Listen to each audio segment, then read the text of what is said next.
প্রপঞ্চে পড়িয়া গতি হইয়া না দেখি উপায় আর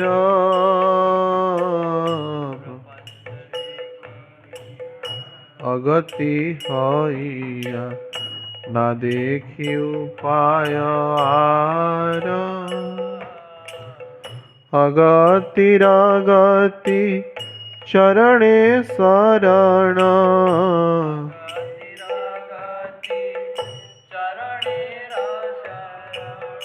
তোমানো করিল সার তোমা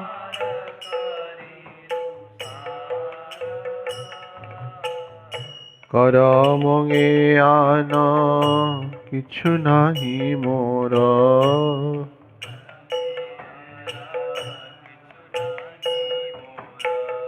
সাধন ভজন নাহি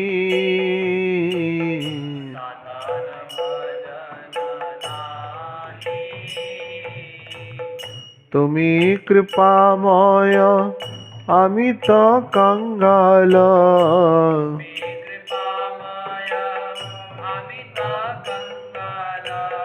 অহেতুকি কৃপা চাই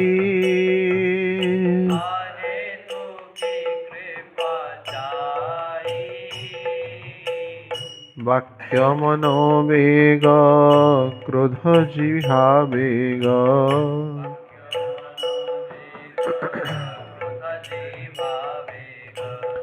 উদর উপস্থ বেগ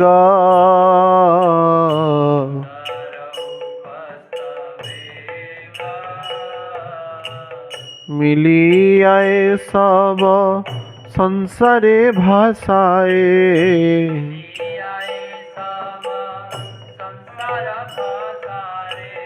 দিতেছে পরম বেগ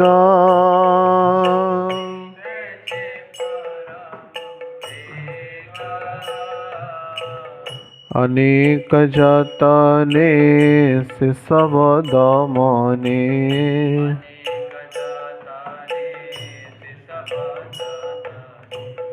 ছাড়িয়াছি আশা আমি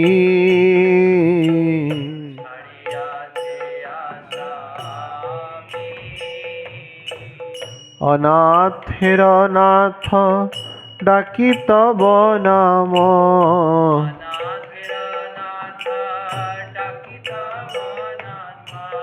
এখন ভরসা তুমি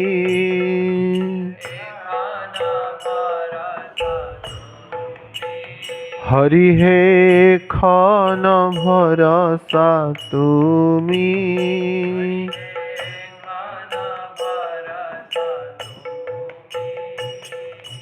প্রপঞ্চে পড়িয়া গতি হইয়া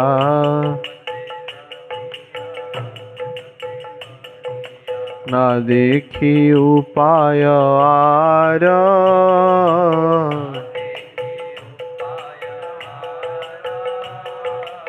অগতির গতি চরণে শরণ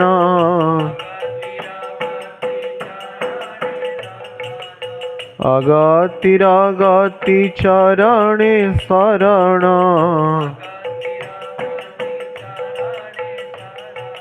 তোমায় করিনু সার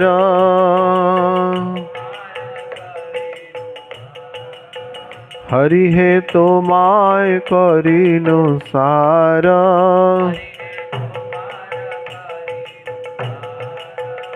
জয় রাধা বেণু মাধব অষ্ট সখী রাধা বেণু মাধব গুরু সখী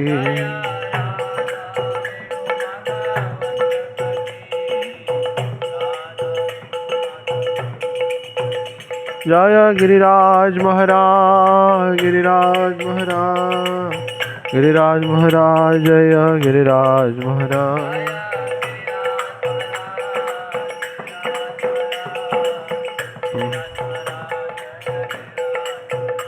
जय पंचतत्व पंचतत्व जय पंचतत्व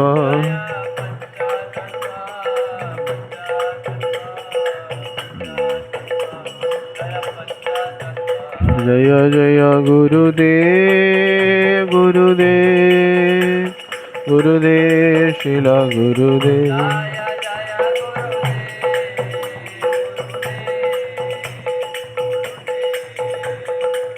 जय जय प्रभुपाद प्रभुपाद प्रभुपाद शिल प्रभुपाद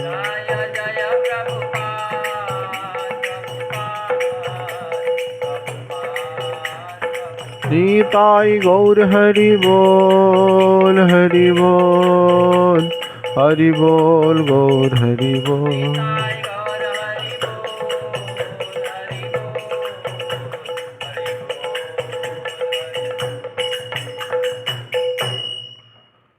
श्री राधा वेणु माधव अष्ट सखी वृंद की गुरु सखी की समस्त मंजरी गान की समस्त गोपियान की श्रील प्रभुपाद श्रील गुरु महाराज की निताई गौर सीतानाथ प्रेमानंदे। ओम अज्ञानतिमिरान्धस्य ज्ञानञ्जनशलाकया चक्षुरुन्मीलितं येन तस्मै श्रीगुरवे नमः। नमो विष्णुपादाय कृष्णपृष्ठाय भूतले श्रीमते गौरगोविन्द स्वामीति नामिने। नमो विष्णुपादाय कृष्णपृष्ठाय भूतले श्रीमते राधा गोविंद गोस्वामीति नामिने।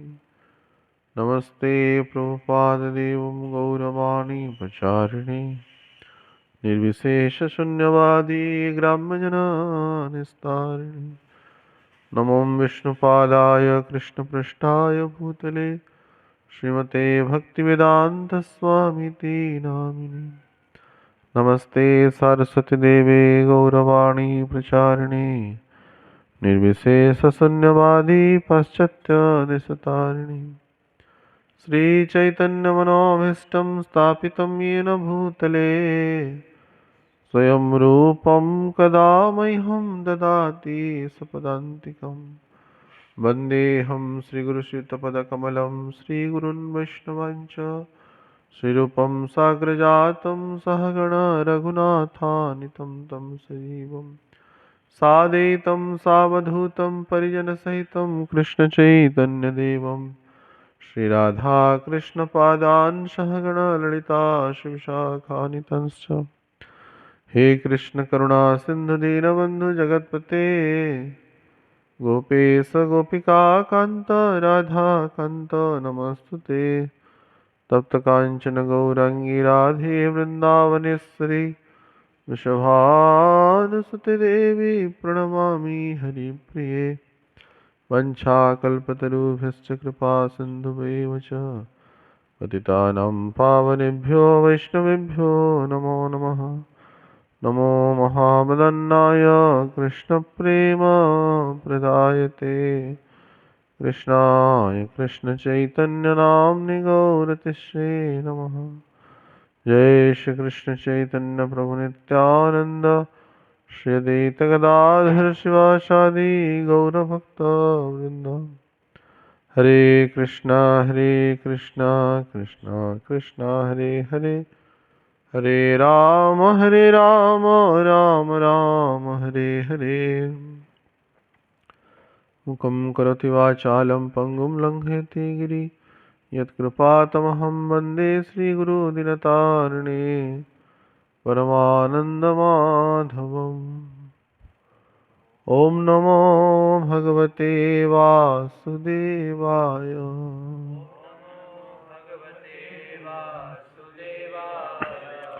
ॐ नमो भगवते वासुदेवाय।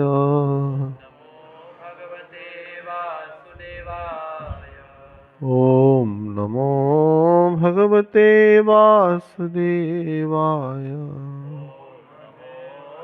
श्री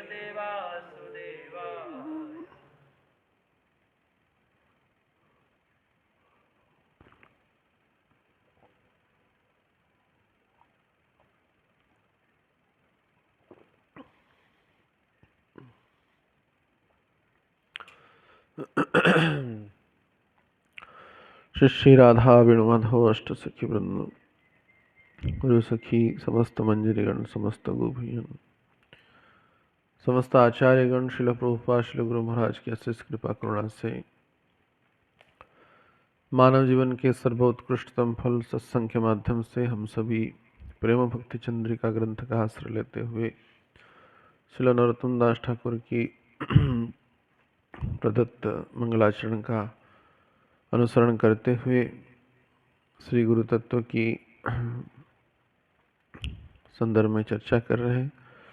तो उसी के क्रम में इंद्रियों की सदुपयोगिता के संदर्भ में चैतन्य महाप्रभु कविराज गोस्वामी के वाक्य में जो वाणी प्रदान कर रहे हैं, पैर प्रदान कर रहे हैं, उसी आधार पे हम स्पर्श इंद्रिय की चर्चा कर रहे थे। तो वहाँ पे श्रीमन चैतन्य महाप्रभु वक्तव्य दे रहे हैं। कृष्णाकारा पदतला कोटि चंद्र सुशीतला कृष्णा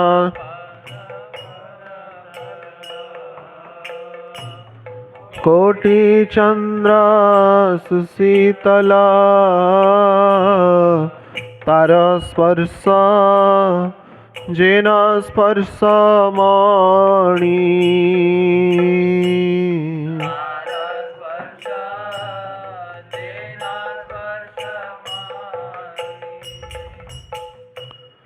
तार स्पर्श नहीं जरा से जाऊ का छर कर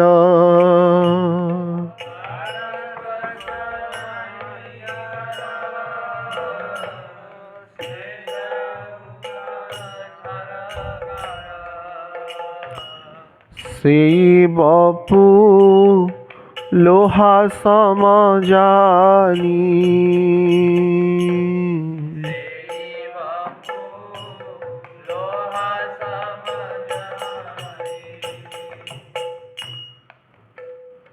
तो स्पर्श इंद्रिय की चर्चा यहाँ पे कर रहे हैं।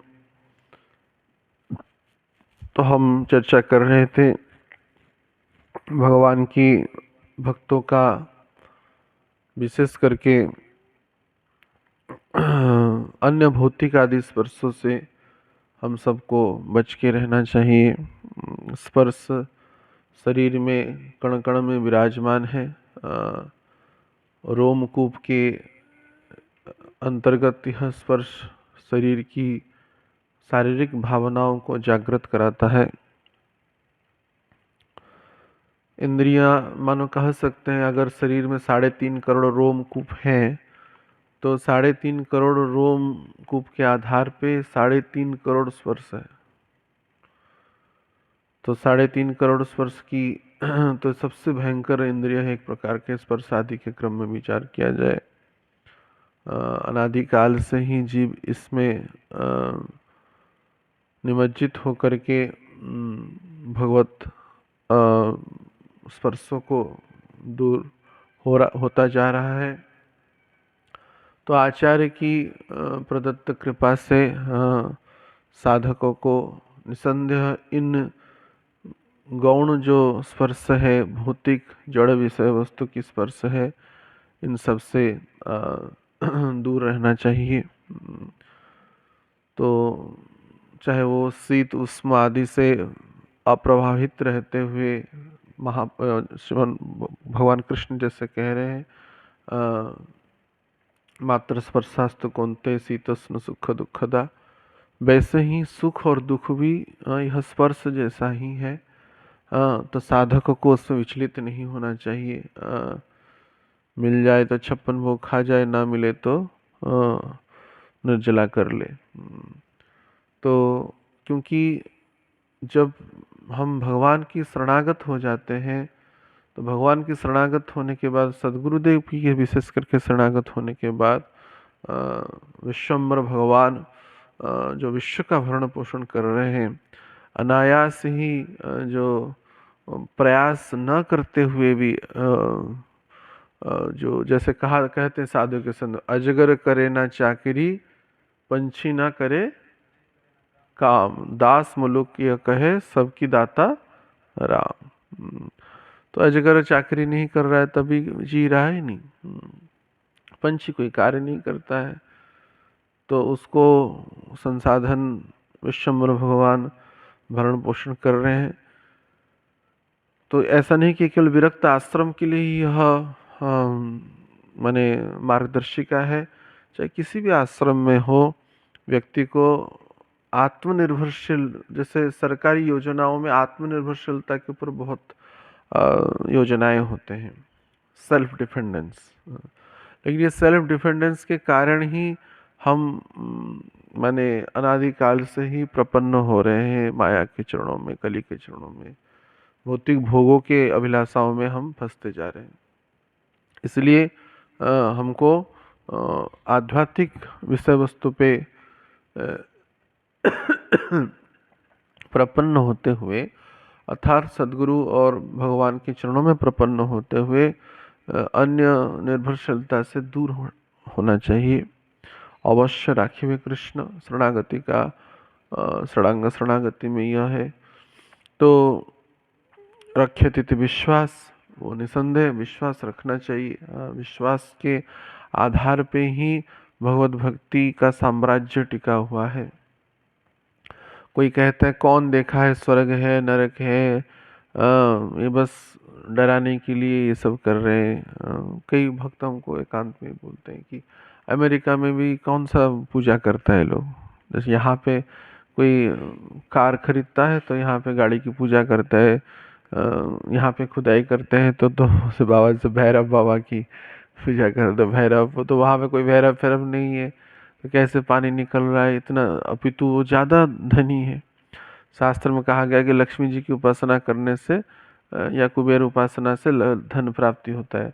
तो ये तो ना माने भारतवर्ष में तो कई वर्षों से ही ये सब प्रक्रिया हिंदू परंपरा में कर रहे हैं, तो उससे तो कई गुना ज़्यादा धन तो अमेरिका में या अन्य विदेशों में प्राप्त हो रहे हैं। वहाँ की जीवन शैली बहुत ही आरामदायक हो रहा है लोगों को। सहज ही, जैसे विष्णु प्रभु कह रहे थे, वो सहज ही उनको पेंशन ही 1.5 लाख ना कितना मिलता है।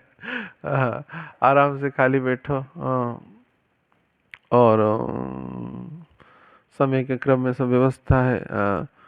परंतु ये जिन चीज़ों के लिए हम यहाँ लालायित हो रहे हैं, यह भौतिक विषय वस्तु है। भौतिक विषय वस्तु की संपूर्णता किसी किसी स्थान काल पात्र के हिसाब से, वैसे शास्त्रों में कहा गया है अमेरिका आदि जो प्रांत है वो बिल्व स्वर्ग है।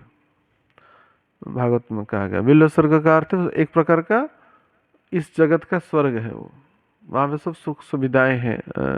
जहाँ जो जहाँ पे जन्म लेता है, जिस स्वर्ग की मैंने मैथुन आदि जो क्रियाएं हैं वहाँ को यहाँ पे भारतवर्ष में करने के लिए लोग सोचते रहते हैं कैसे प्राप्त हो जाए युवावस्था में, लेकिन वहाँ पे सहज ही प्राप्त हो जाता है। जैसे स्वर्ग आदि लोक में सहज भोग की प्रबलता है, प्राप्त हो जाता है, तो बिल्व स्वर्ग है। तो उन सब सुखों को ही अपना जीवन का अगर आश्रय या आधार मानेगा व्यक्ति, तो वो उसकी अज्ञानता है। हाँ, क्योंकि यह समस्त सुख प्राप्त होने के उपरांत भी इस सुख की वासनाएं समाप्त नहीं होती। सुख की जो वासनाएं हैं, इच्छाएं हैं, वो समाप्त नहीं होती। तो इसलिए इसका जो जड़ क्या है, जड़ पे कार्य करना चाहिए। अर्थात रसो वरियम, हम बारम्बार कहते हैं रसो वरियम रसो अपि परम दुष्टा निबद्धम। जब उन्नत रस का आस्वादन करते हैं तभी जाके निम्नतम रस जाता है। तो उन्नत रस है क्या? जो अमल वस्तु है, मल रहित वस्तु है, वही उन्नत रस है। अर्थात जो जिन जो भोक्ता है तो उनकी सेवा करने से ही विषय की वासना जाता है, क्योंकि भोग हम प्रदान करना चाहते हैं, तो जो भोग ले सकता है तभी तो उसको भोग दे सकते हैं। और हम किसी को भोग देना चाहते हैं, व्यक्ति विशेष को, या हम खुद भोग करना चाहते हैं, तो उसमें क्योंकि वो तो माने असरंती गाथा है, क्योंकि वो उसकी सामर्थ्य ही नहीं है। क्यों क्यों भोग के उपरांत भी शांति नहीं, क्योंकि वो सामर्थ्य नहीं, तो वो भोग की जो प्राबल्यता है वो अधूरा रह जाता है। सामर्थ्य नहीं ना, परिपूर्ण सामर्थ्य है ही नहीं। मानो कोई भोग आदि करेगा तो वो आहार निद्रा भय मिथुन जो भी हो, तो उसकी सामर्थ्य लिमिटेशन है, तो इसी कारण अधूरा रहना। अगर 50 में रसगुल्ला खा सकता था तो मुझे शांति लगता, तो 50 रसगुल्ला तो खा ही नहीं सकता। तो इसी कारण उसकी 10 में सामर्थ्य है, 10 के बाद उसको तो उल्टी भवन आ जाएगा। लेकिन जो अधूरा और 40 की इच्छा रहा कि खाता तो अच्छा होता, तो पुनः जब शरीर नॉर्मल हो जाएगा पुनः वो करेगा, क्योंकि वो उसमें सेटिस्फेक्शन है ही नहीं भोग में। होगा ही भी नहीं, क्योंकि वो तो परिपूर्ण भोग करना चाहता है जीव, लेकिन परिपूर्णता उसमें है नहीं, सामर्थ्य नहीं, शरीर में समय भी नहीं है। मानो किसी को शरीर में सामर्थ्य होता, समय भी नहीं, तो इसी कारण अधूरी इच्छाएं रह जाता है। और प्राकृत जो इच्छाएं हैं उसके पीछे रहस्य है अप्राकृत इच्छाओं का ही, क्योंकि वो भगवान को ही प्रेम करना चाह रहा है। हर एक जीव संसार में, हर एक जो जीव है भगवान को ही भोग देना चाहता है, तो लेकिन भगवान को भोग नहीं देता है तो अन्य जीवों को देता है, इसलिए उसकी एक जीव का दूसरे जीव में वो इच्छाएं अभिलाषाएं वृद्धि होती रहती है। तो ये जो साइकिल है, ये साइकिल कभी समाप्त तो होने वाला है नहीं। तो इसलिए इन साइकिल को समाप्त करने के लिए, इस चक्र को समाप्त करने के लिए हमको उन्नत रसों की आस्वादना के पीछे ही कार्य करना पड़ेगा। तब जाकर के यह संपूर्ण रूप से जड़भूत रूप से यह संपूर्ण हमारे शरीर से, चेतना से, मन से यह हटेगा। तो इसी इन जो हम कई कतिपय दिवस से चर्चा कर रहे हैं, इन इंद्रियों की जब तक माने जो इंद्रियों के जो स्वामी हैं उनकी सेवा जब तक होगा नहीं, इंद्रियों की वासना जाएगा ही नहीं। और लेकिन जैसे हम चर्चा कर रहे थे, फल अभी पका नहीं है, कच्चा है, इसलिए हमको विचलित नहीं होना चाहिए कि नहीं तो अभी तो हम सेवा तो करना चालू कर दी। इंद्रियों के जो स्वामी है ऋषिकेश है, उनकी सेवा तो करना चालू कर दी, तब भी क्यों नहीं जा रहा है? क्योंकि अभी उसकी प्रोसेसिंग पीरियड है। यह यह माने पेड़ में जो फल आता है तो वो कच्चा अवस्था में तोड़ देंगे तो कसीला लगेगा ही, अभी कच्चा है। परिपक्व अवस्था को अवश्य प्राप्त करेगा, लेकिन इससे पूर्व इसमें कोई कीड़ा न लग जाए, उसमें कोई बीमारी ना हो जाए, इसको पक्षी कोई चोंच ना लगा दे, अन्य जीव जंतु या तूफान बारिश में यह प्रभावित होकर के झड़ ना जाए, इसकी ध्यान देना चाहिए जीवों को। कौन ध्यान देगा? माली। तो माली के शरणागत होंगे तो वो प्रॉपर ध्यान देगा। तो माली के शरणागत होकर के रहेंगे तभी तो, मानो वो पेड़ ही कहेगा मैं इस माली के बगीचे में रहूंगा ही नहीं, तो उसको माली कैसे संरक्षण करेगा? उसके अंतर्गत रहना पड़ेगा, उसके शरणागत रहना पड़ेगा। तो इसी प्रकार से ही वो के माली क्या करेंगे? वो सिंचन करेंगे, दवाई देंगे, गोमूत्र गोबर देंगे, खाद देंगे, जब रहेंगे तब तो, माने बगीचे के अंदर रहेंगे तो श्रवण कीर्तने जले करह सिंचन, वो क्या देंगे? सदगुरुदेव निरंतर श्रवण और कीर्तन देंगे, और श्रवण करने से निसंदेह मंगल होगा, और अन्य सार है, अन्य जो भी उपादान है वो भी प्रदान करेंगे। तो उसके लिए हमको प्रस्तुत हमेशा रहना चाहिए, यही अंतिम समाधान है, उसके अतिरिक्त अन्य कोई समाधान है नहीं। तो इसलिए इंद्रियों में जो सबसे जो भयंकर इंद्रिय है स्पर्श सुख, हाँ, शरीर के हर एक कणों में विराजमान है। एक यह स्पर्श इंद्रिय के अंतर्गत समस्त इंद्रिय भी आ जाते हैं एक प्रकार से। कैसे?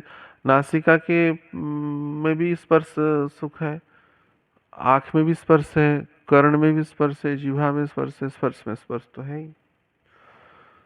तो ये 3.5 करोड़ जो रोमकूप है, तो वो हर एक रोमकूप एक एक कण का स्पर्श सुख देता है। और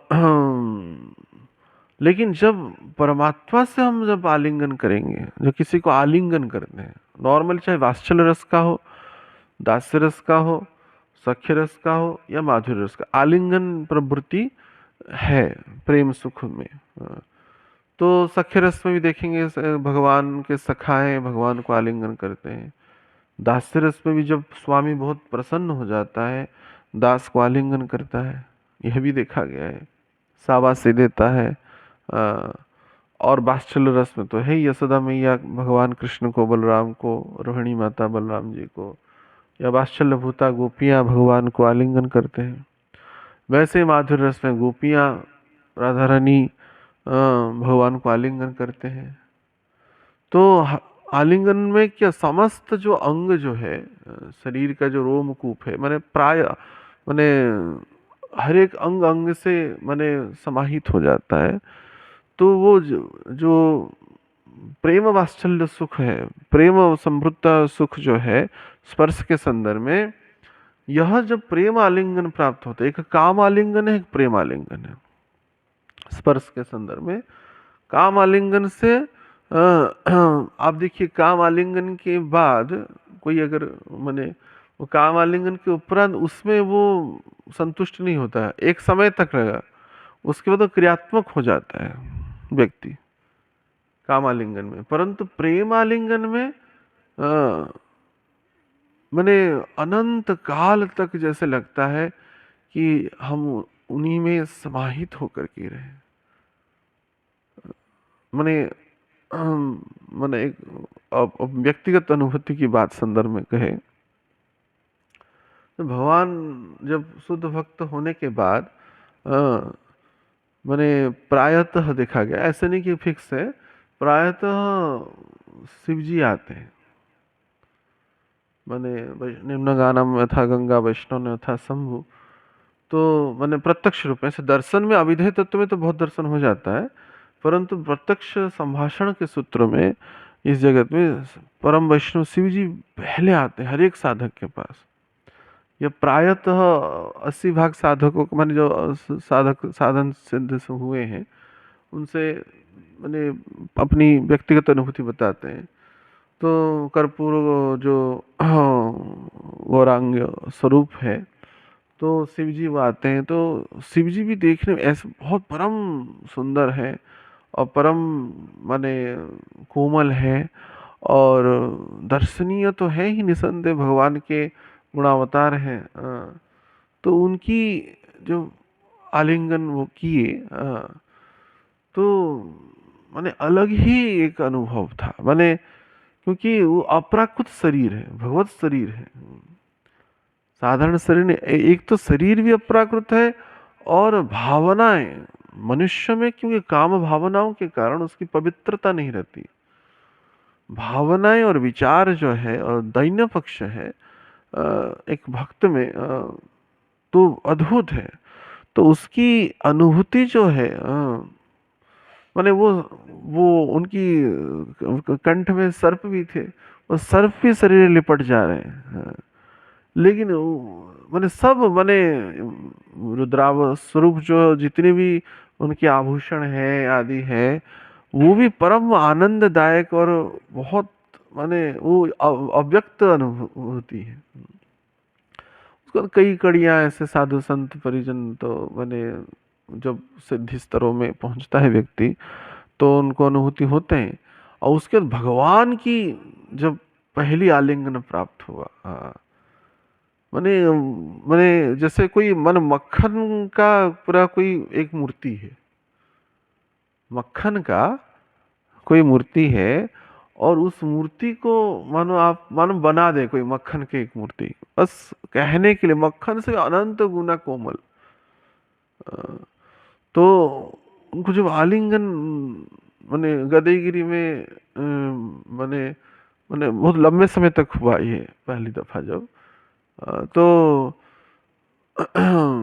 माने उसके उनके अंदर धस गए, मेरे को लगा कि हम जैसे माने उनका शरीर रहा ही नहीं। शरीर प्रवेश ही हो गया उन्होंने। अब सोच मक्खन में आप आपका हाथ घुसाएंगे तो पूरा अंदर ही चला जाएगा। इतने कोमल है भगवान, इतने कोमल, इतने कोमल। कठोरता एक बिंदु भर भी नहीं है। जैसे हमारे अंदर शरीरों में हड्डी रहता है, चाम रहता है, उसमें निसंदेह कुछ ना कुछ कठोरता है, विशेषकर हड्डी की ढांचाओं में। तो उसके कारण कठोरता रहता है, लेकिन भगवान में इतनी कोमलता है, इतनी कोमलता है, कहना ही नहीं। जिसको यहाँ पे जिस स्पर्श की हम अधिकारी हैं वास्तविक, यह शरीर जो प्राप्त हुआ है उन कोमल से कोमल शरीर को स्पर्श करने के लिए। और इस संसार में इस किसी भी व्यक्ति का एक तो शरीर कोमल और भावनाएं और प्रेम उद्गार और अंदर की जो माने अंतःकरण, तो भगवान का तो कहना ही नहीं, तो सच्चित आनंदमय है। तो उनकी जो प्रेम विलास और माने उनकी जीवों के प्रति उनका स्वतः जो स्वाभाविक जो अप्राकृत प्रेम है, अनादिकाल से ही है। और यह गुरुदेव की कृपा से जब वो फलीभूत होता है, सफल मंडित होता है, तो उनके अंदर आनंद की माने हमारे अंदर कितनी भाव, क्योंकि हम तो इस शरीर से भूल गए, विस्मृत हो गया है कि भगवान से अनंत काल से हम छूटे हुए हैं। भगवान तो भूले नहीं, भगवान कृष्ण अर्जुन को कहते हैं तुम तो भूल गए लेकिन मैं कुछ भूला नहीं। तो वो प्रेमालिंगन का जो अद्भुत सुख है, तो वो माने वक्तव्य के आधार पे नहीं कहा जा सकता। बस समझाने के लिए कह सकते हैं कि हाँ, वो मक्खन को मानो, मक्खन के कोई मूर्ति को मानो आलिंगन कर ले, उसके अंदर जैसे प्रवेश ही हो जाएगा, वैसा ही अनुभव। नीलाम्बुजं श्यामलकोमलाङ्गं सितासमारोपितवामभागं पाणौ महासायकचारुचापं नमामि रामं रघुवंशनाथं। नमामि रामं रघुवंशनाथं। नमामि रामं रघुवंशनाथं। भगवान राम जी के संदर्भ में नीलाम्बुजम, नील अंबुज, नील कमल के जैसा उनका दिव्य कांति है, शरीर है, कोमलांगम सीता समारोपित वाम भावम। और वह इतने कोमल है, इतने कोमल है। श्रीमद् भागवतम में एक श्लोक है, हम इस संदर्भ में विचार कर रहे थे, स्मरण आया। इसमें बताते हैं सुखदेव गोस्वामी, नवस्कंद भागवतम है, भगवान की कोमलता के संदर्भ में बताते हैं। गुरुवर्थे तक्तराज्य व्यचरदनुवनं पद्मपद्भ्याभ्यां प्रियाया पाणिस्पर्शक्षमाभ्यां मृजितपथरुजौ यो हरीन्द्रानुजाभ्यां वैरूप्याश्रुपुणख्याः प्रियविरहरोसरोपितभुवि प्रस्ताद्धिभुमध्यसेतुः खलदवहनः कौशलेन्द्रवतान्नः। यहाँ पे इसको एक श्लोकी रामायण भी कहा जाता है। एक श्लोक में मानो संपूर्ण रामायण की वर्णना है। शुरुआती श्लोकों में सुखदेव गोस्वामी कह रहे हैं, या सुख रामायण भी इसको कहते हैं, गुरुवार्थे त्यक्त राज्य, गुरुवार्थे अर्थात पिता के आज्ञा में जिन्होंने राज्य को त्यागा, व्यचरुदनुवनं पद्मपदभ्याम प्रियाया। ओ ये जो सीता जी के सहित विराजमान करते हैं ये भगवान, हरि बोल। तो इनका चरण इतना कोमल है भगवान राम जी का। पाणी स्पर्श क्षमाभ्याम, जब सीता जी की कोमलता की क्या कह, स्वयं महालक्ष्मी स्वरूपणी है, वे जब भगवान राम जी का चरण को स्पर्श करते हैं तो आह, ऐसे करते हैं भगवान, माने उनको बहुत पीड़ा हो जाता है, इतने कोमल है भगवान। सीता जी का हस्त का स्पर्श, ये माने कोई ऐसा नहीं कि यह अतिशयोक्ति है, ये कोई अतिशयोक्ति नहीं है।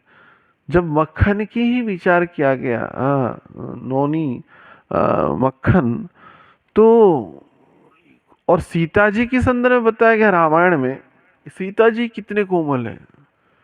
जब सीता जी को माने आए अयोध्या में सीता जी, तो तीनों माता उनको उपहार दिए।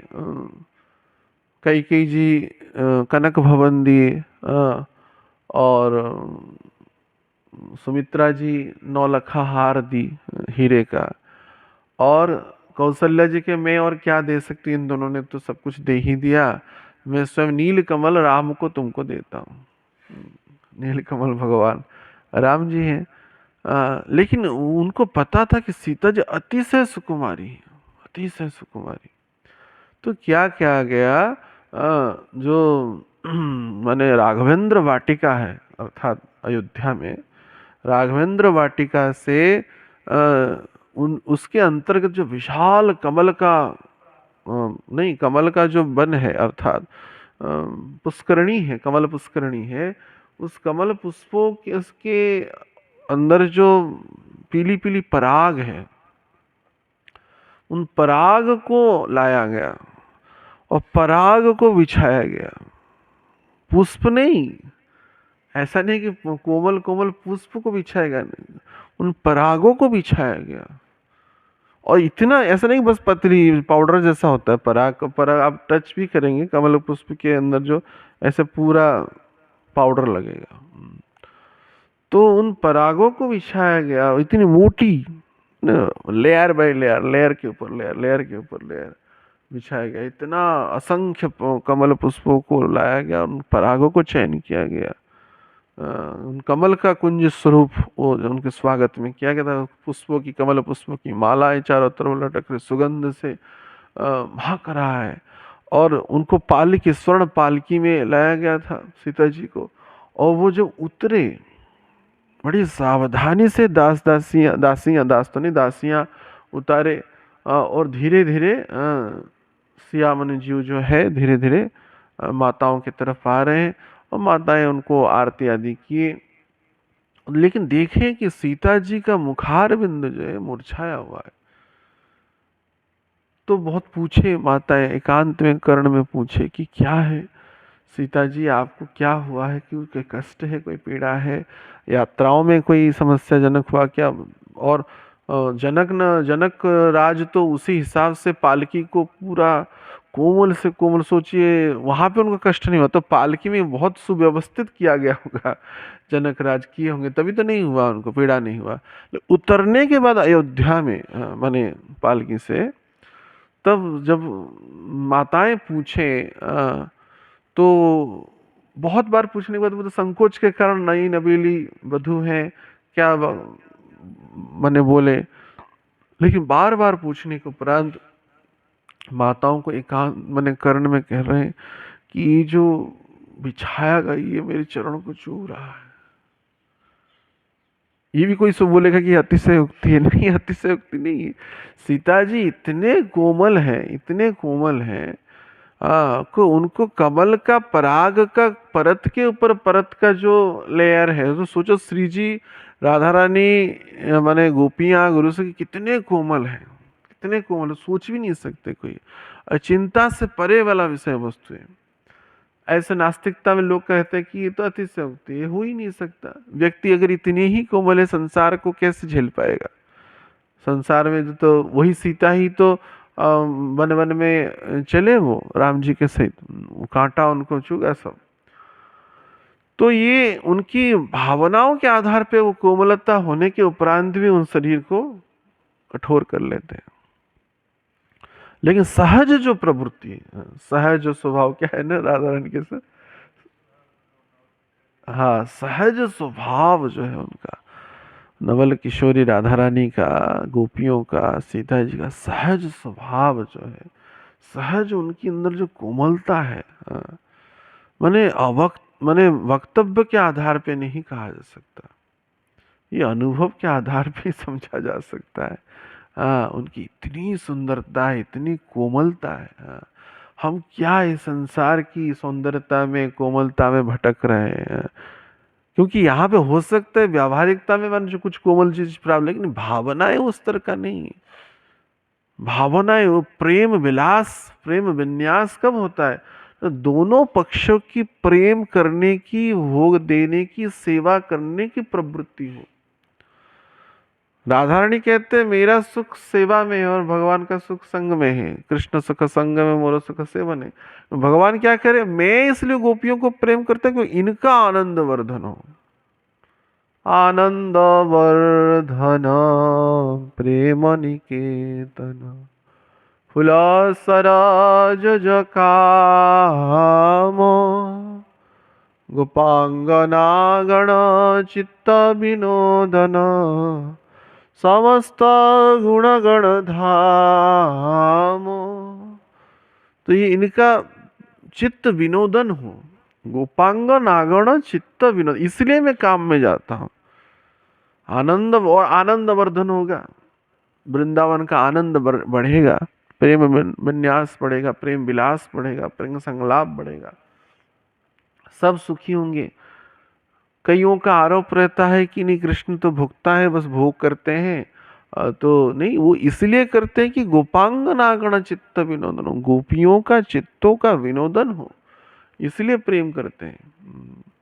तो इसलिए दोनों पक्षों में प्रेम की प्रदान करने की भावनाएं हैं। भगवान कहते हैं मैं भोगता हूं, लेकिन भोग करने की वासना ही नहीं रहती। आप देख व्यक्तिगत जो उन गोपियों का अनुभव रहता है, वो एक गोपी दूसरे के गोपियों के साथ चर्चा करते हैं, तो उनमें वो कहते हैं कि ये तो माने भोग कितना करते और प्रेम कितना करते उस गोपियों की अनुभूति है। वो माने भोग के माने व्यावहारिक जगत में वो तो समझ नहीं सकता कोई भोग क्या है। वो सोचता है कि बस आहार निद्रा भय मिथुन तक ही वो सीमित है। वहां पे तो अनंत भोग है, अनंत भुगता है वो। तो ये इतने सीता जी इतने कोमल है, और सीता जी जब भगवान राम जी का चरण स्पर्श करते तो उनको कष्ट हो जा रहा है। बस सोचिए भगवान राम कितने कोमल है, भगवान राम कितने कोमल है, भगवान कृष्ण वेणु माधव कितने कोमल है। ऐसे कोमल से कोमल शरीर अर्थात भगवान का शरीर उनके उनको आलिंगन करने के लिए इन इंद्रियों को प्राप्त हुआ है। ये इंद्रियां उसके उत्तराधिकारी हैं और किसी के नहीं। बाह गई अब काह न पावा, मिटे दुख सब दारिद दावा। और ये आलिंगन से क्या होगा, ये बाह गई, गोस्वामी तुलसीदास से इसको विनय पत्रिका में लिख रहे हैं, वाह गई अब काह न पावा। जब बाह मिला उनका, भगवान का जब बाह मिला, आलिंगन मिला, भगवान पूछते हैं और मैं तुमको क्या दे सकता हूं, मैं क्या दूं? अपने सर्वभूत, भगवान का सबसे बड़ा जो धन है, भगवान के पास जो सबसे बड़ा जो संपत्ति है, ये व्यक्तिगत माने साधकों को, भक्तों को भी अनुभूति, जब गुरु प्रेम से आलिंगन करते हैं, वो सब माने कितना भी मन खराब हो, कितना भी कुछ हो, उनके चरणों में जब लिपट जाएंगे सब शांति हो जाता है। व्यक्तिगत साधकों का अनुभूति है, हमको भी अनुभूति है। जब गुरु का वाह मिलता है, सदगुरुदेव का आलिंगन मिलता है, तो उसके बाद और सबको ही अनुभूति, विरक्त साधकों को तो अनुभूति है ही। जब वो आलिंगन करते ही है तो क्या कुछ समय के लिए समय वहां पे समा नहीं जाता, स्थिर नहीं हो जाता? होता है नहीं? होता है नहीं? होता है नहीं? होता है होता है। तो मिटे दुख सब दारिद्र दावा, समस्त दुख दरिद्रता चला जाता है। जगत के आलिंगन में काम पक्ष होने के कारण हृदय ठंडा नहीं हो पाता है, हृदय नहीं ठंडा हो पाता है। हृदय की जो मलिनता है वो नहीं ठंडा होता है। परत के परत जो अनंत काल से ही चढ़ा हुआ है, अ, मिटे दुख सब दारिद्र दावा, समस्त दुख चला जाता है। दुख दूर गेल, चिंता न रहिल, चौदी के आनंद देखी। तो यहाँ पे गोस्वामी तुलसीदास उस आलिंगन की बात कर रहे हैं। वह व्यक्ति भी एक समय था जब रत्नावली, क्या नाम, रत्नावली या बती, बली, अपनी पत्नी के पीछे वो भागे थे। बाढ़ का समय था, आंधी तूफान था, नदी में जल का स्तर उफान मार रहा था। तो उस भयंकर रात्रि में वे एक सब, अर्थात क्या बोलते हैं, मृत शरीर को आश्रय करते हुए वे माने उनको पत्नी से मिलने के लिए चले गए। मिलने के लिए वो ऊपर की कमरे में थी, तो रस्सी नहीं था, तो सर्प को रस्सी विचार करते हुए, दिखता नहीं, कामांध बोलते हैं उस समय, कामांध जब हो जाता है व्यक्ति। हाँ, यहाँ पे गोस्वामी तुलसीदास के संदर्भ में यह वक्तव्य देना प्रासंगिक नहीं है, ये तो एक लीला है। माने वो तो नित्य सिद्ध अधिकारी है, वाल्मीकि ही है, अवतार है। तो लेकिन लीला के संदर्भ में विचार किया जाए, या माने इनकी बिल्लमंगल ठाकुर की बात, लगभग सेम कहानी है, ऐसे ही वो गए थे। तो परंतु जब यह सुख उनको प्राप्त हुआ, वो उसका अनुभूति था इस शरीर से। वही दुखी, वो दैन के माने बिना पत्रिका में बहुत अद्भुत वर्णना है।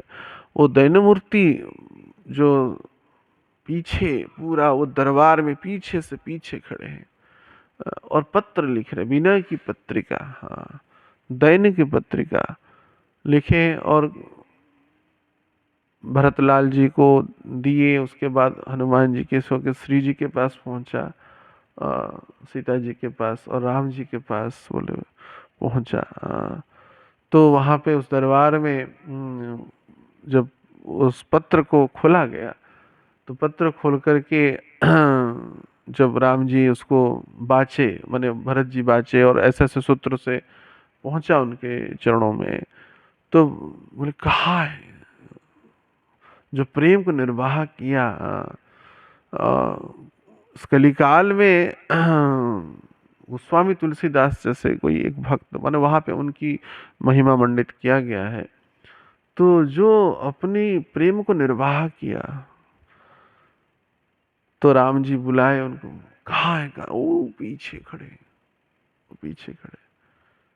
तो राम जी बुलाए तो प्रसन्नता से, सकुच भाव से, विनीत भाव से, धीरे धीरे, जैसे कोई स्त्री, नवविवाहिता स्त्री जैसे चलती है, संकोच है, और वह अभी भी वो संकोच दैन्यता बना हुआ है। और जब भगवान के पास पहुंचे, तो भगवान राम जो है उनको माने प्रेम से बोले कि मैं तुमको क्या दे सकता हूँ, मेरा सर्वभूत आलिंगन तुमको मैं प्रदान करता हूँ। इस आलिंगन का सुख सर्वभूत है, इससे बड़ा और माने मेरे पास और कुछ है नहीं। बाह गई अब काह न पावा, मिटे दुख सब दारिद्र दावा। अब दुख चला गया, दरिद्रता चला गया हमारी। तो इन आलिंगन को प्राप्त करने के लिए, उस स्पर्श को प्राप्त करने के लिए हम सबको लालायित होना चाहिए। कृष्ण दर्शन लालसा अपनी व्यक्तिगत योग्यता के आधार पे नहीं, अपितु गुरु के कृपा के आधार पे। हम हैं कौन, क्यों दुख है, जीवो कृष्ण दास करले विश्वास, तार आर दुख नहीं।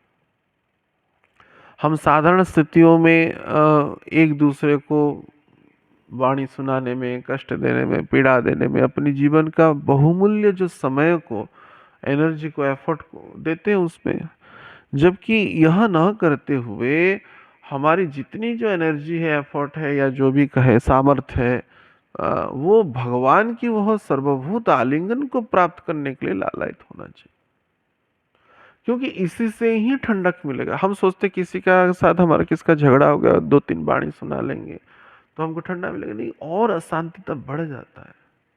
अपितु जो सब गाली सह सकते हैं, या वो भगवान को गाली करी, अगर करना भी है गाली तो भगवान को गाली करिए प्रेम से, जैसे गोपियां करते हैं। प्रिया यदि माना करे करे न भस्सन वेदस्तुति हईते मोर हरिते सही मोर मन। प्रिया मान करके जब गाली करते हैं तो वेद की स्तुति से भी ज्यादा मुझे अच्छा लगता है। यहाँ में ब्रज में या मिथिलांचल में गारी का प्रथा है, तो उनको करिए भाव से, प्रेम से, अपनी भावों को, अनुराग को वक्तव्य करिए, तो निसंदेह वो उसका परिचायक होंगे, और उस प्रेमभूत आलिंगन को प्रदान करने के लिए वो उनको रिझाइए। राधा रानी को, सदगुरुदेव को, गुरु सखी को रिझाइए, तब जाके हृदय में ठंडक लगेगा। नहीं तो आग तो दावानल के समतुल्य है। अज्ञान तिमिरांधस्य ज्ञानंजन शलाकया। सदगुरुदेव की ज्ञान प्राप्त होने के बाद जो गुरुदेव के संदर्भ में कहा गया, क्या संसार दावा नल नीढ़ को, संसार दावा नल, अनल तो जल रहा है अनंत काल से ही। क्या सांसारिक भावनाओं के माध्यम से, सांसारिक विचारों के माध्यम से, भोगादिक क्रियाओं के द्वारा क्या वो अनल जल जाएगा, माने बुझ जाएगा? नहीं बुझेगा। दावानल है ना, ये शास्त्र में कहा गया दावानल है। दावानल को जब वृष्टि होता है, नेचुरल जो बारिश होता है, तभी जाकर के बुझता है, तभी जाके बुझता है। हाँ, नहीं तो साधारण बाल्टी से समर्सिबल चला करके अग्नि को नहीं बुझाया जा सकता है। वैज्ञानिक तत्वों के आधार पे भी हेलीकॉप्टर से भी बारिश कराएं, कुछ भी करे, वो नहीं बुझेगा। वो तो बहुत विशाल जंगल है, अनल लगा हुआ है वहां पे, और पूरा धधक रहा है, तो उसको प्रेम वृष्टि के द्वारा ही, माने जो संसार रूपक दावानल अनंत काल से ही हम सबको जला रहा है, उसको ठंडक केवल ही केवल भगवान की आलिंगन, सदगुरुदेव की आलिंगन ही हमको बहुत ठंडक प्रदान कर सकता है। तो ऐसे अनंत सिंधु सुख के जो राशि हैं, अनंत कोमलता जिनमें, अनंत सौंदर्यता जिनमें, तासाम आविर्भूत सौरी स्वयमान मुखाम्बुज पीताम्बर धर सरग्वी साक्षात मनमथ मनमथ। करोड़ों कामदेव की सौंदर्य को विलज्जित करने वाले हैं। कामदेव जो है संसार के जो सबसे सुंदर पुरुष है, या माने जब कामदेव के दर्शन प्राप्त, मतलब अद्भुत, माने कहा ही नहीं जा सकता है। हाँ, और वैसे इस जगत के सबसे सुंदरी त्रिपुर सुंदरी माता गिरिजा भुवना भुवनेश्वरी, माने माने कह ही नहीं सकते, मैंने क्या कहे, वो सौंदर्यता की समस्त जो जो राशि है वो वहां पे मानो विश्राम ले रहे हैं उनमें, त्रिपुर सुंदरी जी में। तो उन्हीं से यहाँ पे कह रहे हैं कोटि मनमथ मनमथ, करोड़ों अनंत अनंत कामदेव के सौंदर्य को भी विलज्जित करने वाला भगवान श्याम सुंदर वेणुमाधव का सौंदर्य है। अनंत कोमलता जहाँ पे विश्राम ले लेते हैं, वहां पे अपनी माने अपनी सीमाओं को लांग लेते हैं, अपनी अपने को माने कुछ सामर्थ्यहीन हो जाते हैं। अनंत कोमलता, वो सब फुल स्टॉप हो जाते हैं वहां पे। तो वो है भगवान कृष्ण की सौंदर्यता और कोमलता। उसके हम अधिकारी हैं। हम गुरुदेव के दास हैं, हम भगवान के दास हैं, कृष्ण नित्य दास हैं, तो उसके हम अधिकारी हैं और उससे ही हमको सुख प्राप्त होगा और किसी से नहीं होगा। तो यह बारंबार बारंबार शास्त्र आचार्य इस संदर्भ में वक्तव्य दे रहे हैं। तो उस दर्शन की, उस अनुभव की, उस आनंद की कणों को प्राप्त करने के लिए यह जीवन प्राप्त हुआ है। दुर्लभ मानुष्य जन्म, ये जन्म जो है दुर्लभ है। ऐसा नहीं कि गुरुदेव ने प्रेम नहीं किया, निसंदेह किया, निसंदेह किया, भगवान ने निसंदेह प्रेम किया। तभी तो सोचिए, क्या यह कम आश्चर्य की बात है कि ब्रह्मांड भ्रमित कौन भाग्यवान जीव गुरु कृष्ण प्रसाद पाए भक्ति लता बीज। अनंत अनंत ब्रह्मांड में भ्रमण करने के बाद हमको चयन किए उन्होंने, हमको चयन किए, गुरुदेव के भक्ति जगत में लाए, गुरुदेव के शरणागत कराए, यत्किंचित कैसे भी हो। तो ये कम कृपा है, किस लिए लाए, किस लिए लाए? हमको वो प्रेम आलिंगन देने के लिए लाए। तभी तो चयन किए, तभी तो भक्ति का माने चादर ओढ़ाए। तो इसलिए बस प्रतीक्षा करना चाहिए। अब हम सोच रहे कि हम बारंबार हम कह रहे हैं कि हमारी प्रतीक्षा नहीं, उनकी प्रतीक्षा है, तभी तो हमको लाए। हम गए या वो लाए? आप कहेंगे हमने चयन किया भक्ति जगत को, भक्ति गुरुदेव को। नहीं, चयन करने वाले होते तो सभी चयन कर लेते, सभी चयन कर लेते। बारंबार उसका तो उद्घोष दिया जा रहा है, भक्ति का यत्किंचित प्रचार प्रसार किया जा रहा है। तो कहाँ गए सब? चैतन्य चरितामृत में लिखा गया है कि जब स्वयं चैतन्य महाप्रभु जा रहे थे, लाखों लोग उनका अनुयायी हो रहे थे। वो कहाँ गए लाखों लोग? कहाँ गए वो लाखों लोग? अभी 500 साल पहले की बात है, कहाँ गए? अनुयायी तो हो रहे थे, उनको दर्शन की लालाई थी, तो दर्शन किए भी, लेकिन भगवान ने उनको चयन नहीं किया था। भगवान ने रामानंद राय को चयन किया, स्वरूप दामोदर गोस्वामी को चयन किया। वैसे ही भगवान ने आप सबको चयन किया, तभी तो गुरुदेव के चरणों में रखे। सभी क्या रह गए? स्वरूप दामोदर गोस्वामी रहे, रामानंद राय रहे, गोविंद रहा, और पूरा निकट में गोविंद ही रहते थे। तो सबने, और वो भगवान ने तो नित्यानंद प्रभु को या बंगाल के जो गृहस्थ भक्त है उनको भेज देते, वो 4 मास रहते थे, 4 मास रहते थे चतुर्माह में। बाकी जो 8 माह, 8 महीना नहीं, 4 12 से, हाँ 8 महीना, तो 8 महीना गोविंद रहते थे, नहीं तो रामानंद रहे, स्वरूप इतने ही। तो वैसे ही विशेष करके जो गृहस्थ भक्त तो बहुत है ही, वो वाणियों के द्वारा यत्किंचित सेवा तो प्राप्त, लेकिन विरक्त भक्त जो है, जो सदगुरुदेव के चरणों में है, तो उनको तो निरंतर उनको संगति प्राप्त हो रहा है, निरंतर। तो ये चयन प्रक्रिया भगवान ने निसंदेह बड़े विशेष सूत्र से किया है। हमारा स्वार्थ सिद्ध के लिए नहीं, उनकी स्वार्थ सिद्धि के लिए, कि हम उनके सेवक हैं, हम उनके दास हैं, हम उनके किंकर हैं। तो वो प्रभुत्व को विस्तारित करने के लिए, उस कोमल आलिंगन को प्रदान करने के लिए सबको ही, वो जो जो सदगुरुदेव के चरणों में कितनी भी स्तरों में, कितनी भी प्रकार के शरणागत हुए, उनके चरणों के सानिध्यता को प्राप्त किए, उनको वो सुख निसंदेह प्राप्त होगा। यह हमारी उद्घोष से, हमारी विश्वास केवल नहीं कहेंगे, ये हमारे दृढ़ोक्ति है, दृढ़ोक्ति। जब सदगुरुदेव का दर्शन ही प्राप्त हुआ, तभी ही हमारा स्वरूप प्राप्त हो गया।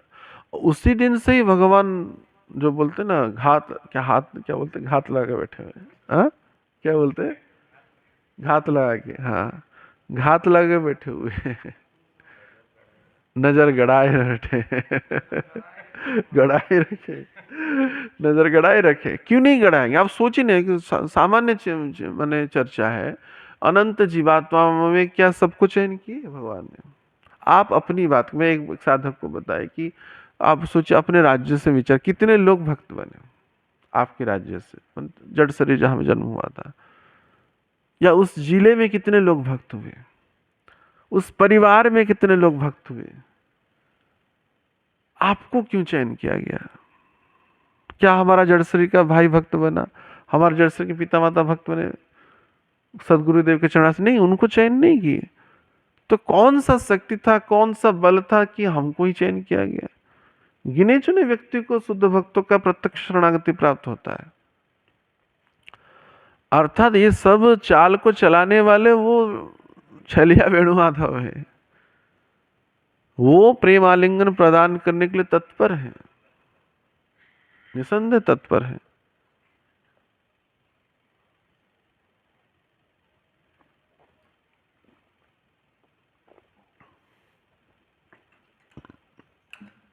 तो इसलिए उनकी तत्परता को हमको उसी माने उसी मार्ग में हमको जाना है। श्री गुरुदेव की वक्तव्यों के आधार पे, उनकी वचनों के आधार पे बस जाना है। उसके लिए उत्सुकता रहे, लेकिन माने बेचैनीपन में हम माने माने जो बोल रहा प्रोसेसिंग यह स्तर समय है, फल अभी परिपक्व अवस्था को प्राप्त कर रहा है, तो बस उसको संभाल के रखना है और भगवान के चरणों में पहुंचाना है। तो हमको यह स्पर्श का जो सुख प्राप्त हुआ है, उन गुरु चरणों की आलिंगन के लिए, उन भगवत आलिंगन के लिए प्राप्त हुआ है, अन्य कोई नहीं। क्योंकि अन्य उन स्पर्शों से हो सकता है तत्कालिक रूप से कुछ क्षणों के लिए वह सुख अनुभूति के योग्य हो, परंतु परम सार्थक प्रेमयुक्त जो अनुभूति है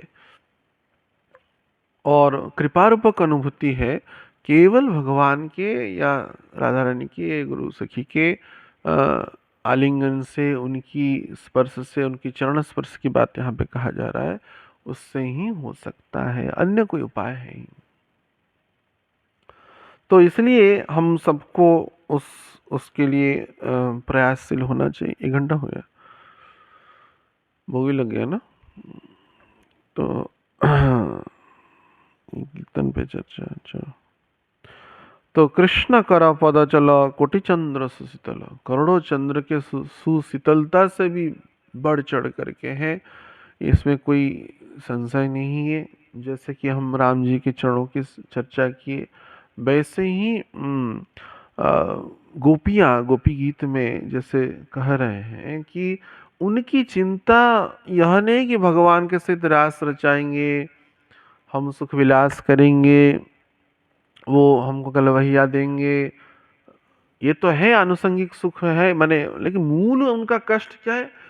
वो हमारी कारण, वो इस वृंदावन के जो जो सील तृण कंकड़ है, वो उनकी चरणों को छुए ना। वो हमको तो छोड़ के चले गए, लेकिन उनकी चिंता मुख्य है उनके कोमल चरणों की, उनके कोमल चरणों की। चल सिया ब्रजा चारयन पशु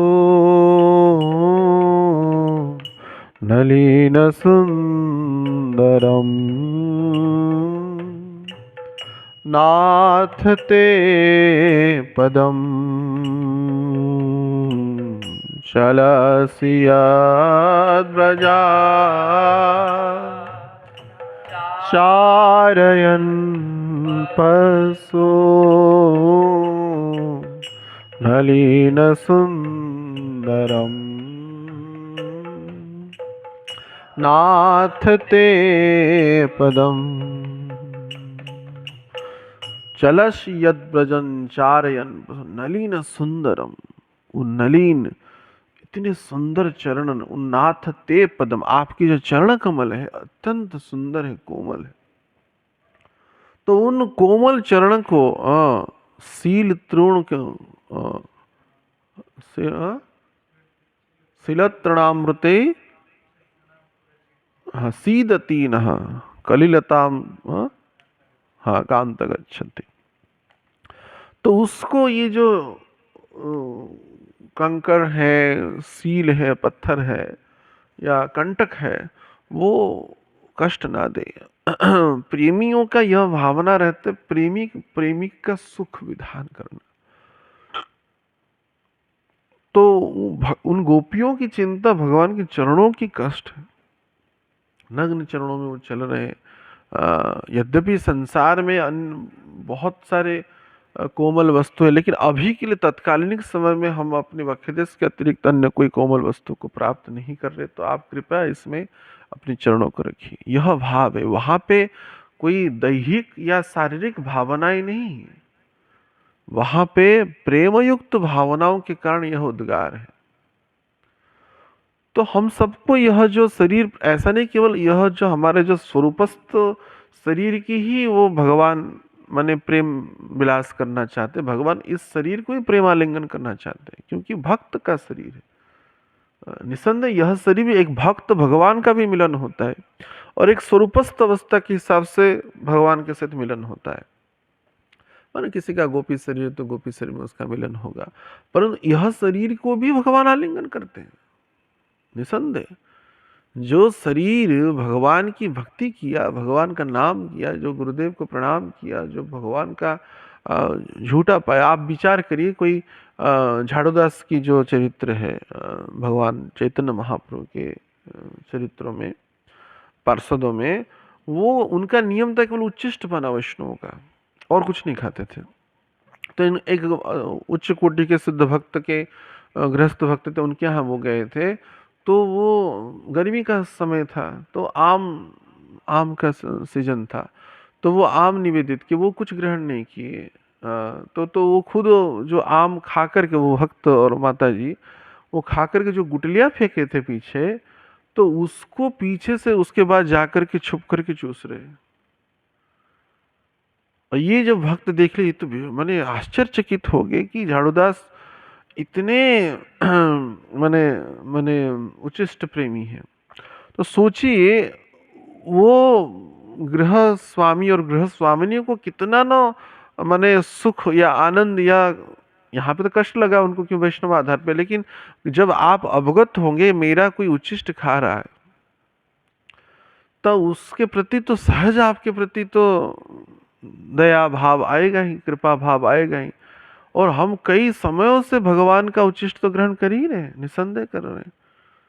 सदगुरुदेव की अनुगत्य में जब विग्रह प्रतिष्ठित होते हैं, उनको भोग लग रहा है तो उनका उच्चिष्ट खा रहे, तो क्या भगवान का दृष्टि नहीं?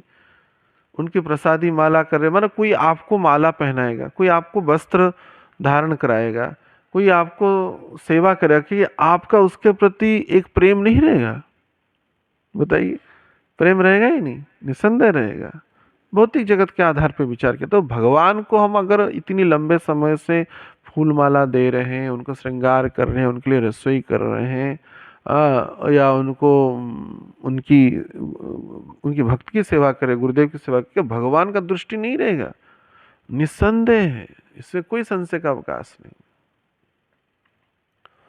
तो बस वह जो प्रेम आलिंगन, प्रेम संस्पर्शता देने के लिए वो प्रतीक्षारत है उसकी, और हम सबको भी उसकी भावनाओं को और सुदृढ़ करना है।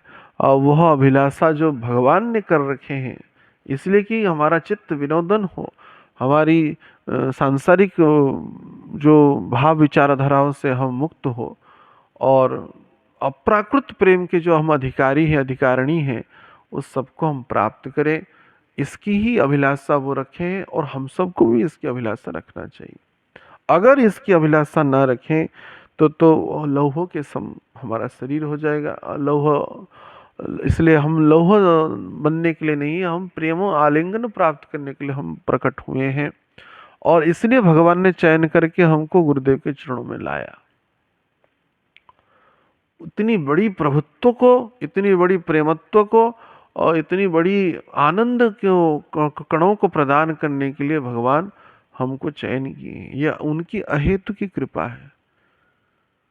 तो उसकी लोलुपता, लालसा और दैन्योक्त भाव रहना चाहिए, और जिसके द्वारा ही हम परम सुखी होंगे। उन कोमल से कोमल, उन सौंदर्य से सौंदर्य, सुख के सिंधु की जो राशि है, उनको जब हम अनुभव करेंगे, उनको जब ग्रहण करेंगे, उनको आलिंगन करेंगे, तब उनकी चरण कमलों का जो स्पर्श है, उनकी अन्य दिव्य अंग कांतियों का जो स्पर्श है, हमारे अंदर परम शांति को, परम प्रेम को उद्गार करेगा। इसमें कोई संशय नहीं। भगवान के चरणों में, सदगुरुदेव के चरणों में हम यही बारंबार प्रार्थना करें कि हमको वह कोमल स्पर्श प्राप्त हो जिसके हम वास्तविक अधिकारी हैं, जिसके लिए हमको चयन किया गया है, जिसके लिए हमको चयन किया गया है। तो कृष्ण कर कृष्ण पद कर तल कोटि चंद्र सुशीतल, निताई पद कमल कोटि चंद्र सुशीतल। और शीतलता कहाँ पे नहीं प्राप्त होगा। ये केवल माने माने शास्त्रोक्त वाक्य, माने ऐसे कि अनुभूति के विहीन यह वाक्य नहीं है, ये वास्तविक वाक्य है।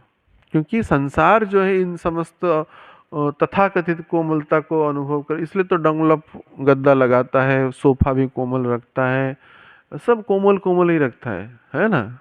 जगत में देखा गया कारपेट बिछाया जाता था पहले, कारपेट बहुत कोमल कारपेट, चरण कोमलता को प्राप्त करे, सोएगा तो वो कोमल, बड़ी सॉफ्ट कपड़े पहनते हैं, महंगे महंगे कपड़े, क्यों? उसमें सॉफ्टनेस रहता है, कोमलता का हर एक व्यक्ति ढूंढ रहा है। लेकिन असली कोमलता भगवान की आलिंगन में ही, उनकी चरणों कमलों में ही, गुरु के चरणों कमलों में ही, और किसी में भी नहीं।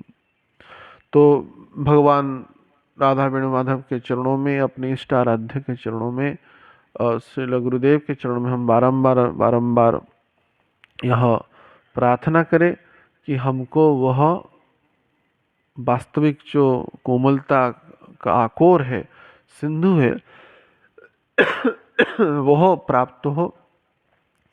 उस प्राप्तता की अभिलाषा, उस प्राप्तता का लोभ योग्यता के आधार पे नहीं, अपितु कृपा आधार पे, गुरु शरणागत के आधार पे हम सबको प्राप्त हो। और हमारे अंदर यह जो धधकता, जो दावानल है, वो उन आलिंगन के द्वारा, उन कोमल स्पर्श के द्वारा अवश्य ही वो बुझेगा, वो विराम लगेगा, और वो दिव्य दिव्याति दिव्य वो आनंद का सुख हमारे हृदय के अंदर में चिरंतन काल के लिए प्रभावित होगा। हरे कृष्णा कृष्णा कृष्णा हरे हरे, हरे राम राम राम हरे हरे। श्री श्री राधा वेणुमाधव अष्ट सखी वृंद की, गुरु सखी की, श्रील प्रभुपाद श्री गुरु महाराज की, निताई गौर सतनाथ प्रेमानंदे।